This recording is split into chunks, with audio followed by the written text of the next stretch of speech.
Introductions are always tricky. You Yeah, know, I'll I'll you I'll always I'll I'll you do it. always got to think them up, and sometimes they've begun before you even know they have. Okay. Okay, so we're live. We've been live for a while. You're Sid Vicious once again. I'm gonna have to edit this. Okay, so this is gonna be our play-in tournament, maybe season review. Um, so do you get the do you want to explain the rules of the play-in tournament, or do you want me to explain them? Do you know them? Because I've known them since the day they announced Yeah. them. Do you think you? Why is everyone so when they explain them on TV? Why did everyone seem like they're so confused by them? They're not that confusing to me. Well, No, they're not. All right, so it, so here we go. So the seventh seed is going to play the eighth seed, and then the winner of that game gets the seventh seed, and and then they're in the the ninth seed, playoffs right. Then the ninth seed plays the tenth seed, and then the winner of that game plays the loser of of the seven, 7-8. eight, and then that's how it's going to go. And lo and behold, you get the best last 2 weeks of the NBA regular season we've had in I can't even remember. Can you remember when play has been No, this good, there's this late in the so many games that we had to wait on today. That's why we're doing this so late. yeah, 14 out of the 15 games today had seeding implications, Yeah, which was way up from one or two, which was their goal was to yeah, I make, definitely like it, and it only seems like maybe three or four teams were tanking over this last week. I mean, Oklahoma City's been tanking since the trade deadline. Orlando's been taking. Are you Atlanta, talking? Detroit, and Cleveland, maybe those four teams. But other than that, man, it's been good, man. It definitely it's going to give Steph Curry a chance to get into the playoffs. So I like that. And but yeah, let's get right into it. Oh, So he's beating the Lakers. let's talk about Lakers versus Golden State, 7 versus 8. Adam Silver's wet dream.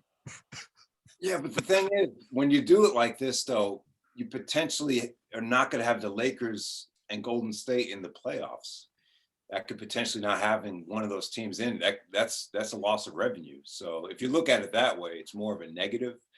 I, But this one game should be one of the highest rated games in NBA history. well, So well, I mean, at it's not least this decade.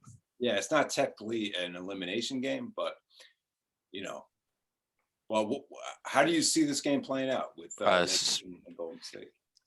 Okay, so Steph shot 22 threes again today. I think he'll double that easily. Yeah. I mean, the Lakers flat out have no one that can guard him. Just flat out. Like, I just see him just going insane. Like, the thing is, when you think of a game like this, you'll think the Lakers can just key on him. And, Steph would struggle in a game like this. But, he's so skilled with the ball that he could draw fouls. He gets out of double teams so easily. They could get him open so easily. And he's in such good shape. I think it's going to be rough for the Lakers in this game. I think LeBron hurt his ankle again. Is that true? I'm not positive. So, but I feel like this 2 years ago, and then this year he's shown his age. But last year he didn't miss too much time to injury. But this year he's like missed what 30 games, something like that. I mean, it was a bad ankle sprain, and it was a ankle sprain that he couldn't really do anything about. I mean, the guy basically fell into his ankle. Mm-hmm. I'm not going to say it's a lot of it had to do because of age, but but I don't really like LeBron in these type of, it's not a do or die game, but no, sometimes in these games he's very passive, and Anthony Davis in these games, it's not a guarantee that he's going to be on fire. You think back to the Kentucky championship game, he was scoreless in the first half. So, I could see Draymond really giving Anthony Davis a tough time. So, and he never has before.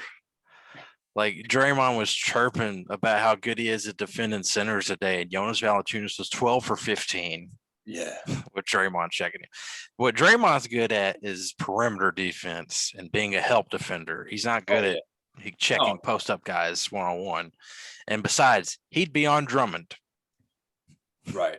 Which is, I don't I don't like that fit at all. I haven't liked it like the entire time I've seen it because it just, again, I had Anthony Davis for a long time. His best position is center, but he hates playing center. So they constantly get guys to play center. And now that they have like what, Drummond, Gasol, and is there another one? Did they get another? I don't know. He's never going to play the 5, and they'll be at their best if he's at the 5. Yeah, I don't like the fit with Drummond either. But I don't know. So if who would you say is going to win this game if you had to pick one team? I think the Warriors are going to win this one.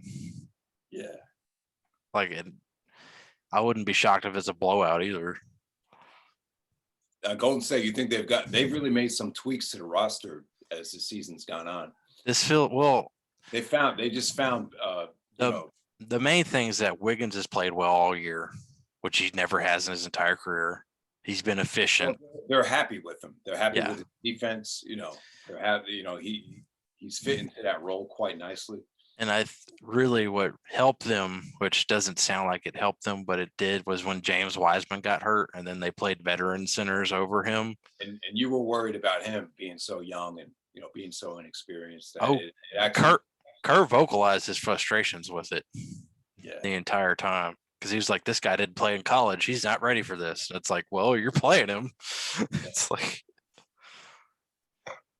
and they found like glue guys throughout the year. Yeah, Toscano Anderson. The Mexican League. Yeah, he's been good. And Draymond's been more of like a player coach out there. He's been like more of an orchestrator on offense. And on defense, he's his usual good self. And he's great in these playoff games. You see how he turned up the voltage against Portland a couple years ago. Remember when they swept Portland? I remember he was phenomenal in that series. He actually gets in better shape as the season goes on. And, Steph is just playing incredible. So I do like the Warriors to win this game. But I think it'll be incredible, man.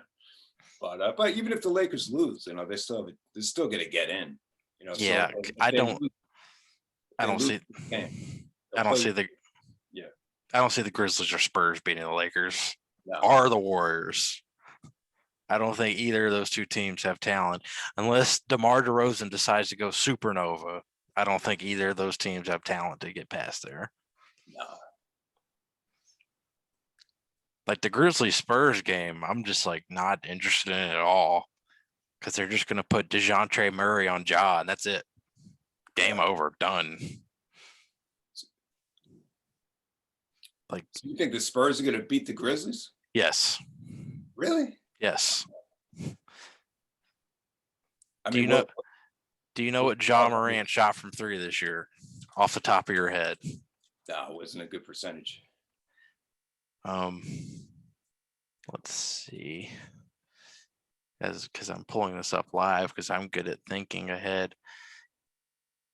Yeah, 30%. 30% from 3. That's just that doesn't cut it anymore. I don't know, man. The Spurs, to me, DeRozan is he's a good player, but in a do or die game like this, I wouldn't trust him to be super good. But he's been there before, whereas the Grizzlies have nobody that's been there before. Right. Besides Valanciunas. They were in the playing game last year. I think they played Portland and they got killed. Tiebreaker. They got killed. But I like the Grizzlies though. I think the Grizzlies are more. Wouldn't you agree that they're more talented than the Spurs? The Spurs just come off to me like they're a pretty good G League team with DeRozan. That's how they come off to me. Have you not watched them? They're better than that. If you want to see a G League team, go look at Oklahoma City. Me, the Spurs this year, I've seen too many games where, they end up losing and Pop is, talking to the coach and the other player, fraternizing with the players. It just doesn't seem, I don't know. It seems to me that since the Kawhi situation, Pop doesn't have as much fire. Do you agree with that? They're in a transition period. Right. Well, you thought they were going to tank. You thought they were tanking. Yeah, I did. Yeah. But they weren't that bad, but they were just a solid NBA team. Yeah. But I can't get excited about them winning this thing. No. I don't think they'll win. I mean, either one of these teams aren't getting past whoever loses the 7-8. I just don't see it at all. I would definitely say I think Memphis is much better than the Spurs, and I'll say they're better than Indiana. And maybe even the Thunder. I'll say that. Dude, Indiana. I don't think Memphis. I think Memphis is actually. I will put them above a lot of the other teams in this playing tournament, just because of the talent. Yeah, but they have talent, but they don't have focus. Yeah, but I think if Dylan Brooks doesn't foul out and he stays in the game, he's tough. He's a tough defender. He's really good. Alan Tunis is good. Jaren Jackson Jr. I think he's rusty right now, but when he gets back to being normal, I think they could be really good depending on the situation. But it sounds to me like you don't trust Ja in this situation. Not yet. You get to roll with Pop. Not really because of him, but just. I mean, because of him, but it's just. There were guys on that team though that I just don't think panned out. Would you agree with that with the Spurs? Like I thought Derek White was a much better player. Well, yeah, remember he tore his ACL. Did he tear his ACL in the bubble, or what did he do in the bubble? Wasn't that DeJounte Murray? No, he's been healthy the whole time. I mean, has he lived up to your expectations? You like him on defense. He's an incredible defender. He doesn't do much offensively, but defense, he might be first team all defense this year. But he's a great athlete. Yeah, Lonnie Walker's all right. I mean, they're okay. I mean, they're all solid. They're just a team of solid people who rely on Yak. The main problem with them after they got rid of LaMarcus Aldridge, they didn't really find any rim protection or any big men. Well, they only have one. Jakob Poeltl, yeah. But whenever he's on the bench, their defense is bad. But either way, the bottom line is if the Lakers have to play the Spurs, that's pretty much a done deal. Yeah. I think I'm pretty sure 7 and 8 will be 7 or they're going to have those two slots. I don't see Memphis or San Antonio getting their way into the playoffs. And you think Golden State's going to win right now against the Lakers? Yes. Okay. That one game thing. All right. Yep. I'll tell you, man, LeBron's lucky this isn't, do or die for that Golden State game. Yeah. It's still going to be a lot of fun. So it should probably be the highest rated NBA game of all time, maybe. I don't know about all time, but maybe because you got to remember. Maybe a non-playoff game. How's that? Maybe since Jordan. Yeah. Because they still haven't, again, much like wrestling, they still haven't reached the peaks of the 90s. Right. But again, there's more channels now, so. Yeah. All right. So so the Eastern Conference, it's going to be the Celtics. Or 7, or they? So Celtics are 7. The Wizards are actually 8. Yeah, they climbed back up there today. 10 to 8. All right, so a lot of injuries to talk about. Jaylen Brown is actually injured for the Celtics, and Bradley Beal is coming in with a kind of a tweaked quad or not hamstring. I don't think it's torn, but it hurt him today. He was able to play through it, so it's not that serious, but he might be in a lot of pain. And Kemba's coming in. Kemba just had a really bad season in terms of injuries, in terms of staying healthy. So. I don't know, man. Who do you like in this game? Celtics, Wizards, 7-8. If they were healthy, I would pick the Celtics. Yeah. But Russell Westbrook's on an insane hot streak right now. Yeah. After a slow start, too, man. I'll tell you. Yeah. And Daniel Gafford's played incredible for him. Davis Bertans has been shooting the net off the rim. There you go. Bertans. Yeah. He can shoot. He's their best shooter. Yes. But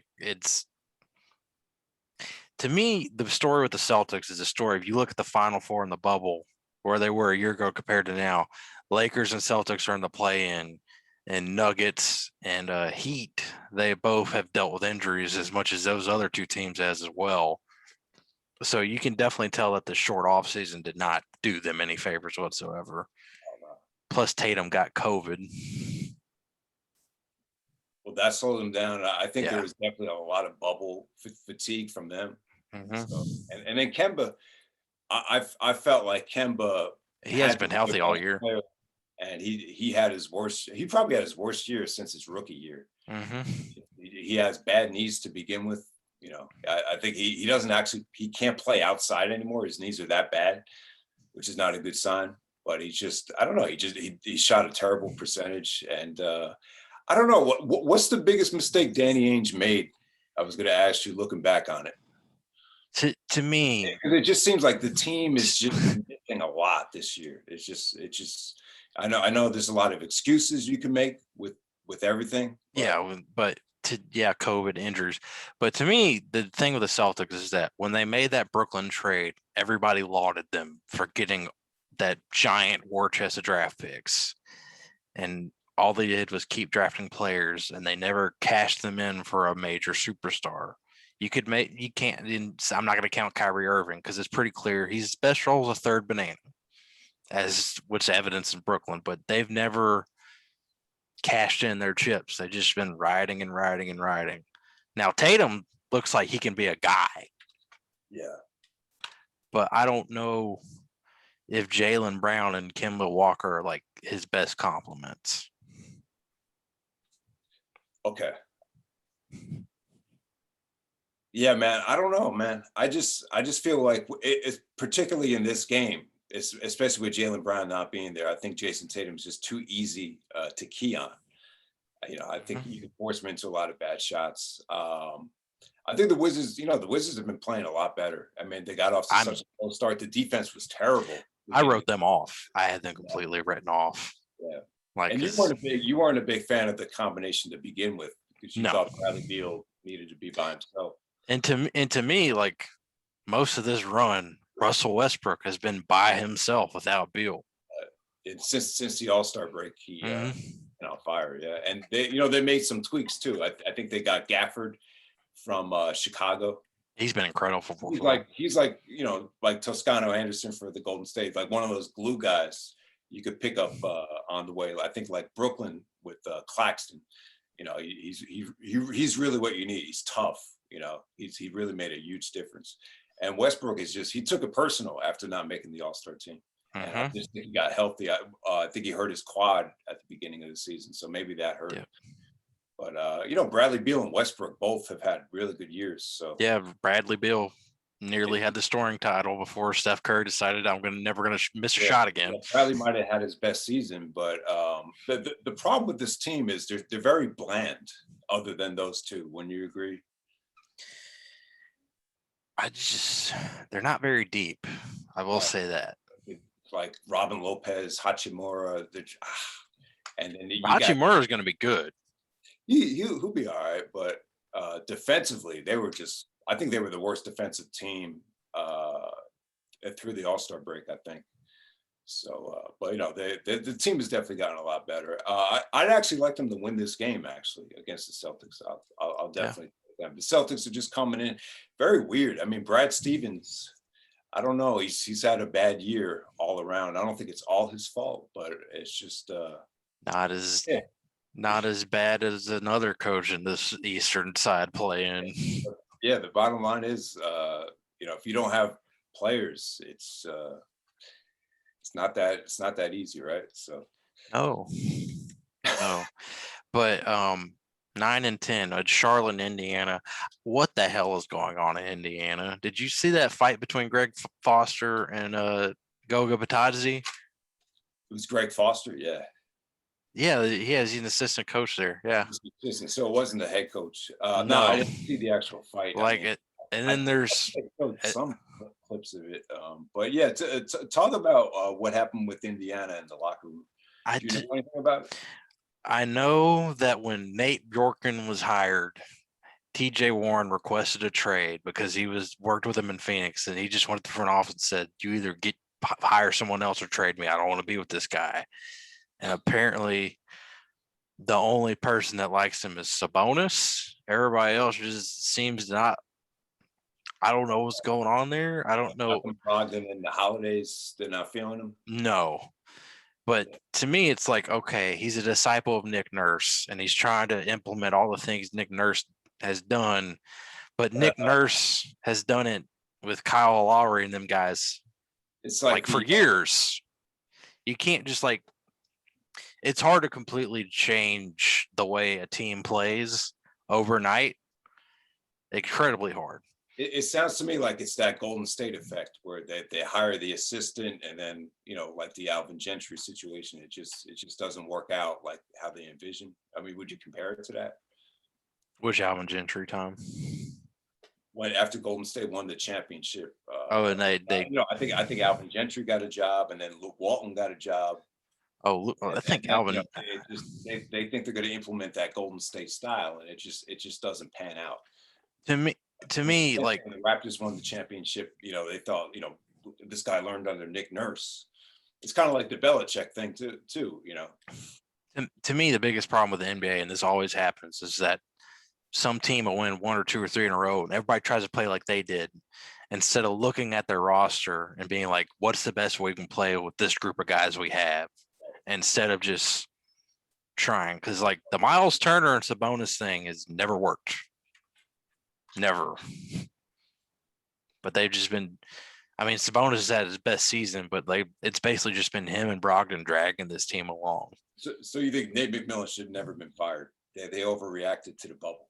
Yeah. They got swept by Miami. I mean, look at how he did in Atlanta. Yeah. Well, that's a whole. We could talk about Atlanta down the road, but yeah, that's a fascinating story. But with Indiana, I mean, TJ Warren's not playing, right? He's out for the season, and Miles Turner's hurt as well, right? Mm-hmm. So I mean, obviously they're not as good as they could have been. They traded Oladipo. Oladipo must have never. God. So. Yeah, I mean, there's really not a lot to like here. I mean, they play well enough to get in. Sabonis made the All-Star team. The Holidays are decent. I like Malcolm Brogdon, but the fit hasn't been ideal since he's been there. They started playing some other pieces that I never even heard of. A couple guys. They got a lot of scorers coming off the bench, but to me, you can't talk about the Pacers without talking about how good of a year T.J. McConnell had. Putting up John Stockton steal levels, which hasn't been done since John Stockton. He's like the little fighting Irishman. He's tough, man. He is tough. He's a tough defender, and he could definitely pass the ball. Charlotte doesn't have the drama with the coaching situation, but they do have injury problems. Gordon Hayward's hurt. Devontae Graham's been in and out of the lineup. LaMelo just came back from a broken wrist. No, he's hurting. Yeah, they had a rough ending to their season, but they were better than expected. Yeah, we were kind of joking about them before the season, like they were just trying to sell tickets, but no, they played really well. LaMelo played in the Australian League. He looked like he did not belong in the NBA, and then he gets in the NBA. It looks like he totally belongs in the NBA, and it's very much like Andre Drummond back in the 2012 draft, where he looked like complete trash in college, and I didn't want anything to do with him. And then they get here and produce, and he looks better than Lonzo so far in terms of his passing, in terms of the chemistry he has with the teammates already. So. The only thing Lonzo has on him is defensive potential, but that's even if Lonzo's engaged.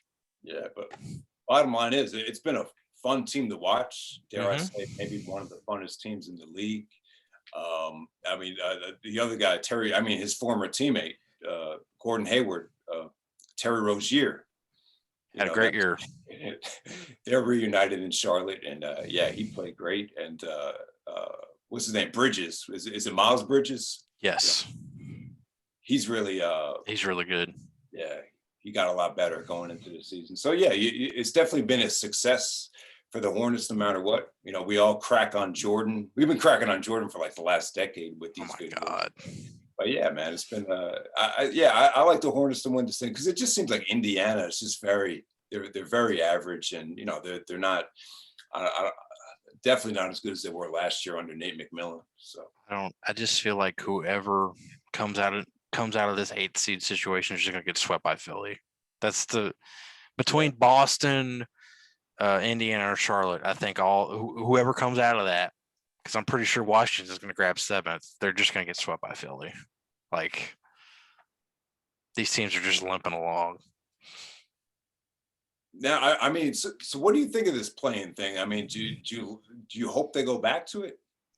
What do you mean go back to it? Like next season, Yes. you want them to continue to do it? Yes, I want them to continue to do it because it's clear there aren't that many teams outright tanking. There are teams actually playing. You got to remember, we used to like Pop back, I don't know, 5 or 6 years ago, and they were good. His starters wouldn't play the last month. Yeah, It is like now you can't rest. Like look what happened when the Lakers tried to rest Gasol. Like they tried to rest Gasol to save him for the playoffs, and now they're in the play-in. Like you can't get like it's there to de-incentivize tanking and just also just punish teams for resting guys. So you love it as a fan, but you probably hate it as a player. So yeah, I mean, LeBron was. It's great for the league. It's an extra week of revenue. Obviously, I love it. I'm just saying, the negative side effect though is it gives bad teams a potential to get into the playoffs. So that's the one negative side effect though. Without Indiana get into the playoffs. Without affecting their draft stock too. Yeah, right. So potentially a number 10 seed could get out of this play-in, win the title, and then get the number 1 pick legit, which will never happen probably unless some basketball god, unless Cade Cunningham's a god or something. It's not happening. Yeah. All right. So even if the Celtics lose that game, they should still get in. So I think we could both agree on that. Yeah, I think it's. I mean, I don't know because they're very thin, but I'm pretty sure Washington's beating. Yeah, Washington game today. Yeah. They were playing really young dudes. What do you think of Jabari Parker for the Celtics? Do you think he's an X factor? Like this, can he find is there any chance of him finally hitting his stride here? Because I know he has so much hype coming in with Wiggins. God. We thought those two were gonna be the next duo right there, but that didn't really pan out. No, I mean Wiggins has actually played really well this year, but Parker, his main problem is that he's had so many leg injuries. He just can't do it on defense at all. He's trying this year, which he hasn't before, but he just can't physically do it. Injuries, and he can still score though. He hasn't been able to stay in shape. Do you think Brad Stevens is on the hot seat? How was the relationship with him and Danny? No, not at all. Yeah, he had a rough year though, huh? Like, not just from coaching, but a lot of different things happened. I think he got his identity stolen. So he's had a really rough year. But he's good in these situations though. I think he's obviously given where he's come from, he's tailor made for this playing tournament. So that's another advantage I think the Celtics got. But for them to beat Washington with Westbrook and Bradley Beal being this hot, I just think that's a bad matchup for them. No. Yeah. I think Washington's got that on lock. But that's pretty much the play-in tournament. We think Golden State and the Lakers are going to come out in the West, and what we think Boston and Washington on the East. I mean, Washington 7, Boston 8. Is that what we're thinking? Yeah, definitely. We're pretty much in agreement. So this is pretty boring. Hopefully, once the playoffs are set, that Indiana and the Charlotte game. I mean, it's not going to be that engaging. But no matter what, I think Charlotte's had a successful year. What's the update on Gordon Hayward though? Before we move on from them. Well, I was about to wrap up the video. Gordon Hayward.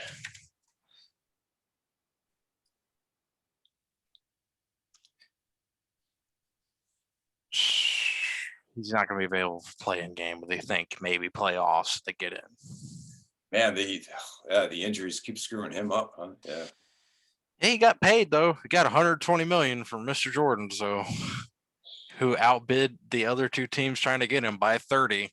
Hey, let's be honest. He had a good year. He had a good year. He didn't have a $30 million year, though. But they have to overpay guys.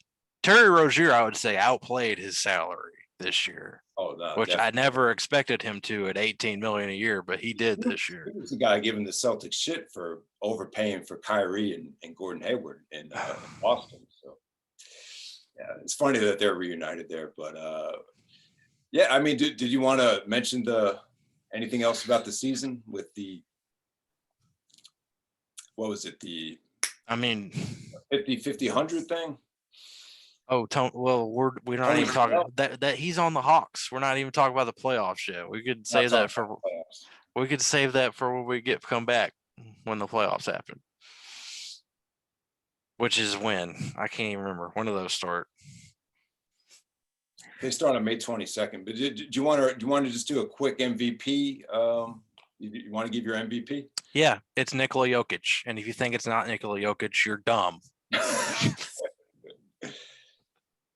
Okay. So you don't think it's as wide open? No, not at all. But, since I've been watching the league, I'm just saying, like, since I've been growing up, it's always been the best player on the best team. No, why would not you always? Why would you argue against that this year? It's not always that. No, not always, but for a lot of times it is. I mean, your pick was Giannis at the beginning of the season. Yes, I did. I'll tell Giannis. I would have him third on my ballot. He's had a good year, but if I had a ballot, to win 3 in a row, you got to have an historic season that third year.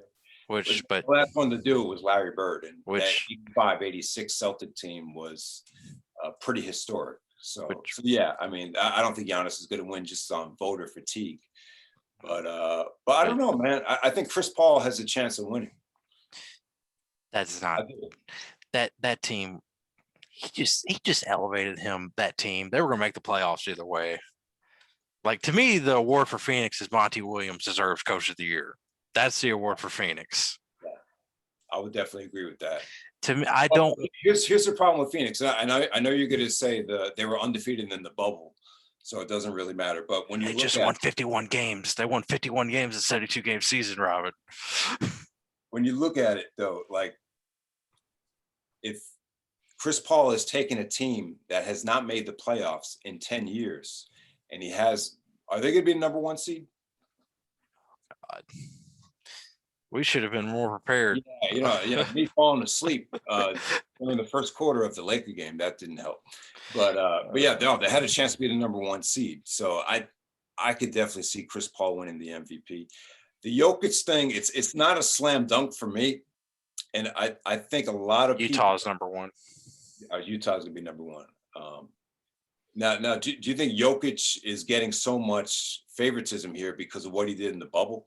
Because it feels like it's the same season. He had the most productive year for a center since Wilt fucking Chamberlain, with damn near leading the league in assists and rebounding and the scoring efficiency. Like, okay, I've seen this happen 2 times since I've been paying attention to the NBA. Here's the thing, though, are you getting carried away with the stats with Jokic?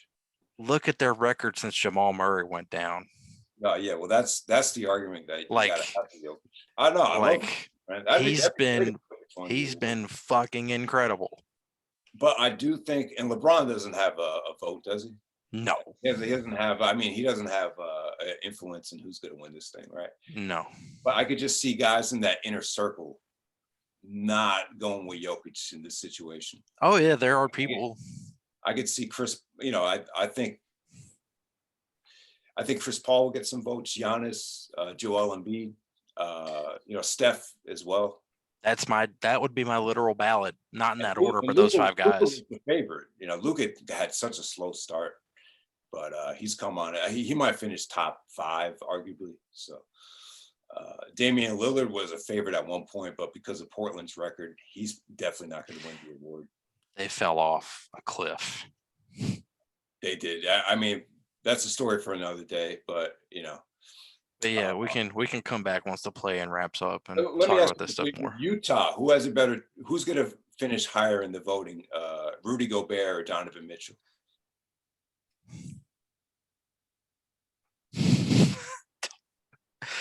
I don't like Rudy Gobert, man. I just flat like he's the best rim protector in basketball, but the second you pull him away from out in that basket, he's useless. Like completely useless. Like Damian. Yeah, but I think the other, besides defense, though, he's really effective on the pick and roll. Yeah, he's a very good screener. Plus, he draws so much attention inward, and it opens up the two guys outside.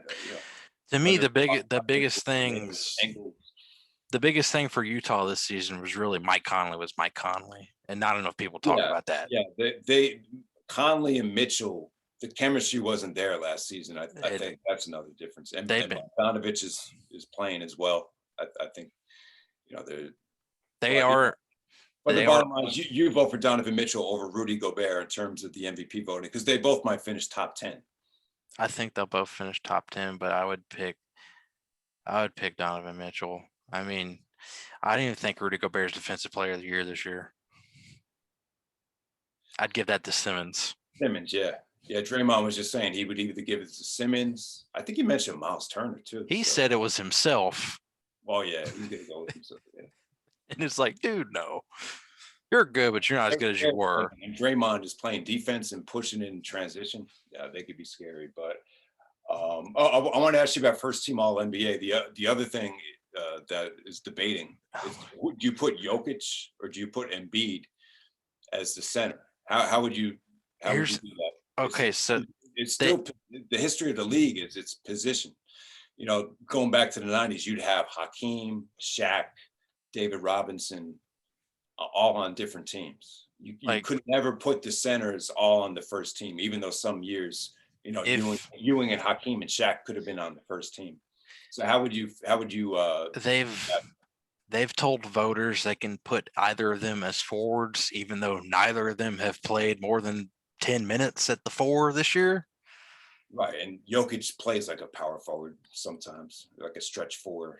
Well, he's not the center though. He's the 5. He's the 5, yeah. Porter Jr. is the 4. So how is this going to work with the voting? I don't know, because there's people that say I'm just going to put the 5 best players up there, which means the Embiid and Jokic are up there, and then there's other people who are like, I'm sticking to position. It's a mess. Luka, they've made people eligible for guard forward or forward center, and then some people are only eligible at center. Only eligible at forward, even though they played center. And then people have Kawhi making this thing, and they're going with Luka. I guess Luka and Steph over Chris Paul and Dame, which you could argue that first team All NBA is going to be tough. That's be interesting to see after the voting is done with that one. To me, they need in the next CBA, which is coming because the TV deals are going to. The whole salary structure is about to get cracked open again once the next TV deals kick in. But once they renegotiate this new CBA, they have got to get rid of the supermax and these certain incentives for salary structures being handled by media awards, because they don't deserve that pressure. It should be other things. So there's a lot at stake for this. Yeah, because so in order to get the supermax, you need to be. Just need to get on the All NBA team, whether it's first team, second team, or third team. Well, that's for certain things, but the supermax, it's either MVP or Defensive Player of the Year or one of those major awards. Okay. But it's I don't think first team All NBA for the supermax. Mm-hmm. Just the supermax. Okay. The reason Gobert was eligible because he had 2 Defensive Player of the Years. Because he had 2 of them. Okay. Mm-hmm. So you're not eligible for the supermax if you only make the third team. That's not for the max, not supermax. Yeah, I think that's right. Say Julius Randle only makes the third team. Would he be eligible for the supermax? Probably not. Yes. I'm glad we talked about that, because that could be very important down the road.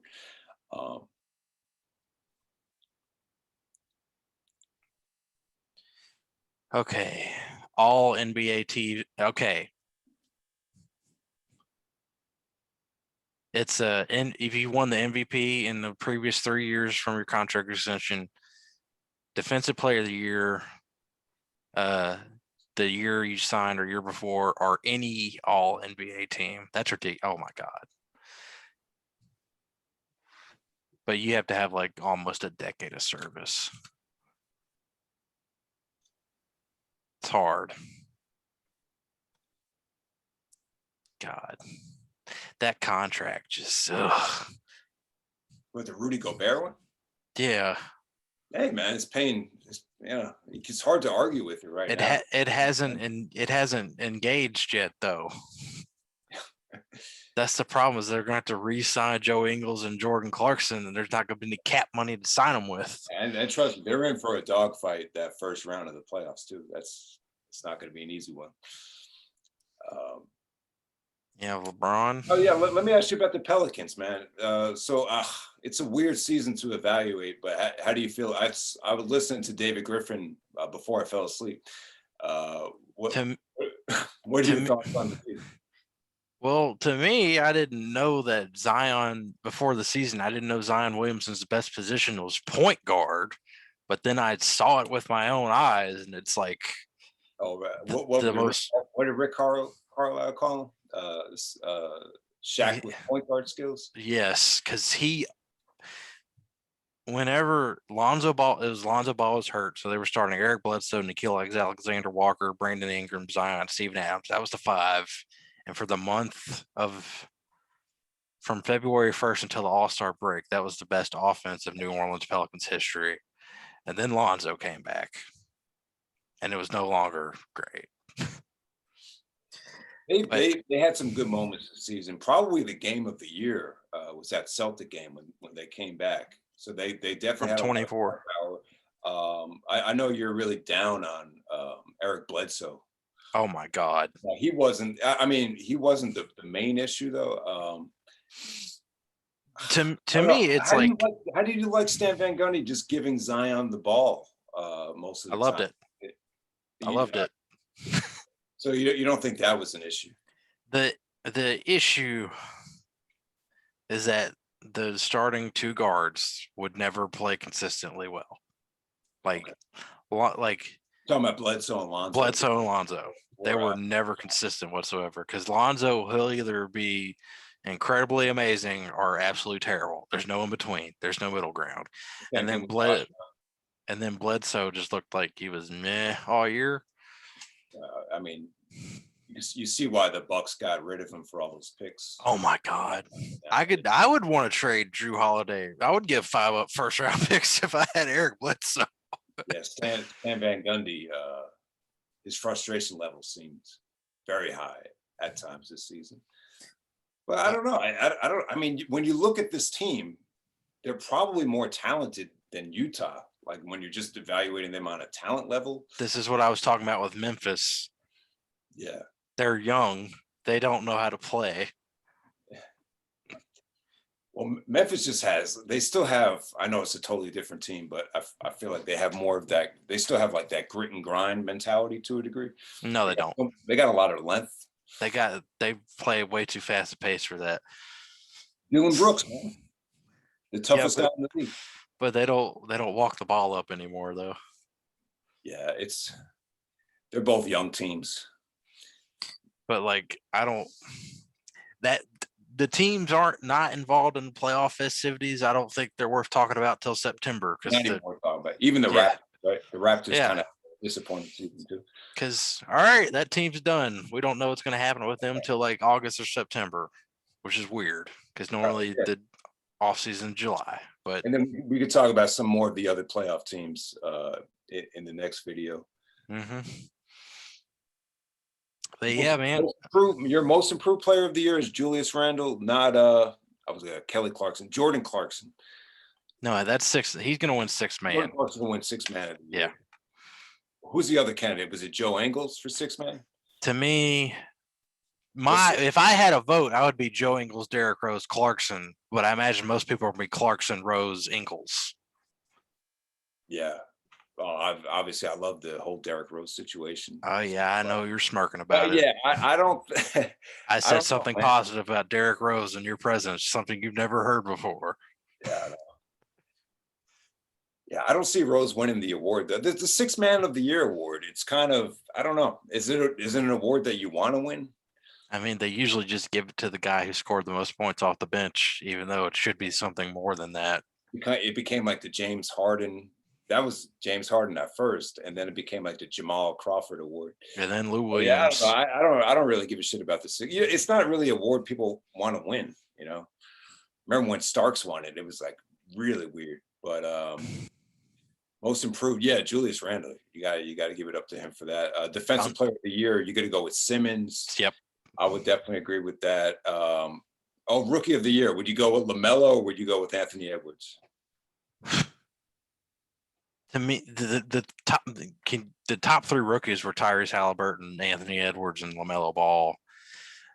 To me, Anthony Edwards, the first half of his season was so bad that I don't think you can give him Rookie of the Year. But once he figured it out, he's been incredible and looked like, oh yeah, that's why he got picked number one. Do you think the A-Rod thing will help his chances, or would that matter? He needs to learn who he is first. Yeah. if you haven't watched, you need like every single Anthony Edwards post-game interview is worth watching. That dude is a quote magnet. He's just hilarious. He's like, so hey man, how do you feel about A-Rod possibly buying the same team? He's like, who? Alex Rodriguez, the baseball player. Man, I don't know no baseball players. I could be an MLB though. I don't know. I think LaMelo's going to win it. He's got great athleticism, but yeah, I mean, I agree, man. Beginning of the season is just terrible. He looks like a football player trying to play basketball. Yeah, I mean that team had a lot of issues beginning of the season. So, now let me ask you this: if you were the Knicks, who would you go with, Halliburton or Obi Toppin? Looking back on it, now for this season, I mean, Halliburton helped. Halliburton should have. There are so many teams that passed on Halliburton that should have passed on Halliburton. It's ridiculous he fell all the way to 12. But the Knicks fixed that problem with Rose. Like they addressed it eventually, but they're still starting Elfrid Payton, which I don't understand whatsoever. I just think they like the format more than anything. Elfrid's a good on-ball defender, but offensively he hasn't been good. Quickly has been a lot better than Elfrid. But we can talk about the Knicks next time. Is there any other awards that we left out? I think nobody cares about defensive teams or rookie teams, Robin. Coach of the Year. So you're going to go with Monty Williams? Yes, with Bullet. I think Tibbs doesn't have a chance. Doc Rivers doesn't have a chance. They'll probably be in the top three, but it should be Monty Williams. Coach of the Year should be really interesting because Quinn Snyder is going to probably get some. Oh God, he does. I think it's ridiculous. You got Quinn. You got Monty on the West Coast, and you got Tibbs and Doc. Ty Lue deserves some love too. Damn it. Obviously, Nash and what's his name from the Spurs? They're not going to Budenholzer. They're not going to get any votes. But yeah, that should be an interesting four-way race for Coach of the Year. But once again, that's an award you don't want to win because Coaches of the Year get fired unless you're Pop. George Karl did, unless you're Popovich. Yeah. And Dwayne Casey got the same thing. Dwayne Casey won it, got fired. He got a contract extension, right, with the Pistons. Yeah. Mm-hmm. Yeah, but we're not going to talk about the bad teams, right? Yeah. Oh no, you don't know what their roster is going to be, especially Oklahoma City. They told Al Horford go home during the All-Star break. Just go home and stay there. Yeah. I've never seen a more blatant tanking job than what Oklahoma City did the second half of this season. They're making up for last season, but that's what they wanted to do last season, right? So. I mean, I could have told Sam Presti trading for Chris Paul was the wrong move. Trading for John Wall would have been the better move for that. Yeah, but Presti, he's probably starved for some draft picks. He hasn't really picked that high since James Harden, I guess, right? or it had to be. Yeah, you got to go back that far. It's been a long time. Steven Adams was a lottery pick. Yeah, but it's been a long time since they've been like top 3. Oh God. And because he's he got it right. The 3 in a row, 3 jackpots. You gotta remember the thing is he's probably looking forward to being in the lottery. So the thing is I don't blame him, especially when you see how good he drafts. His whole strategy was like I can guarantee. Back then, you could guarantee yourself a top 4 pick. Now, the best you can guarantee yourself is 5. Because you got to remember last year the Knicks fell from 3 to 8th. Right. Like because the way they've flattened these lottery odds, which again also great. My targeted tank. It's like you can't bank on it. You have to do other things. Well, let me ask you this: what do you think of the incoming draft this year? You have any thoughts on what you saw in the NCAA tournament? Cade Cunningham's going to be awesome. That's my main thoughts. So you're high on him? Yes. From Oklahoma State. Yeah. Yeah, man, he was smooth. He's going to be really good. Yeah, I like Evan Mobley. They won the Big 12, right? The Big 12 tournament. They beat Baylor. Yep. Yeah. So that should definitely help his stock. I mean, he was okay in the NCAA tournament. I don't think he was great. What do you think of Jalen Suggs from Gonzaga? Top 5 or top 10, maybe? He'll be top 5. Top 5. Okay. I think Cunningham and Mobley will go 1-2. Mobley from USC. I think that's where he's from. Yeah. I don't know. I don't pay attention. I just watch these dudes. Yeah, he was. I mean, they kind of compared him to Ingram and Durant, Mobley. So they're going to say like a lot of upside about that. Is there anybody else? Anybody else that caught your eye? Not really. Haven't done my homework yet because Pelicans don't have a draft pick yet. Okay. Did you watch any of the Baylor kids? Like Mitchell? Nope. Devontae. Well, I think it's Devontae Mitchell. Yeah, he reminds me of Donovan Mitchell. He's good. So yeah, I'm trying to think of some other guys. What about the big men from Gonzaga? Are they? Bro, college basketball. I have not watched college basketball in so long, man. No, you were like an expert back in 2012. That's because my team sucked and I needed to. No, I don't watch it like I did then. It should be interesting to see where those 2 bigs end up going. I think it's Kipsey and Timmy. They're like 2 big white kids from Gonzaga. But yeah, man. I guess we could wrap it up. The draft. The draft is such a crapshoot, especially with last season and the way everything went. So I mean, we got 2 months before that thing even. Baylor and Gonzaga were the 2 best teams last year. So I'm sure a lot of those teams, or both of those teams, will have some solid NBA players. But yeah, Cade Cunningham, he's definitely probably going to be the top pick in the draft. Yes. He's tailor-made for the NBA. Yes. You can see it, yeah. But yeah, that's all for. Man, I'm sorry, guys, if my energy level wasn't high. I'm usually in bed by this time, so. Well, yeah, man, I'll try to make it up to you when we do the playoff video. I mean, there's going to be an off day in between the end of the play-in and playoffs, right? Yeah, I hope so. Yeah, I think there is. Let me look at this calendar because we're so prepared. All right, so May 22nd is first day of the playoffs. Actually, there's not. Wait. Yeah. So Friday night is May 21st. So. Is that when the play-in ends? So the play-in ends on May 21st, and then the playoffs start the very next day. So it's not a whole day to get ready for it. So well, it won't be this late. Yeah. They won't make a game start at 8:00 in New Orleans when in their damn central time zone. All right. I guess we'll do this again on Friday. Are you good with that, Robin? Yeah, sure, man. Yeah. Thanks for doing this, man. Appreciate it. I will catch y'all later. Don't spend your money on Space Jam 2. It looks terrible.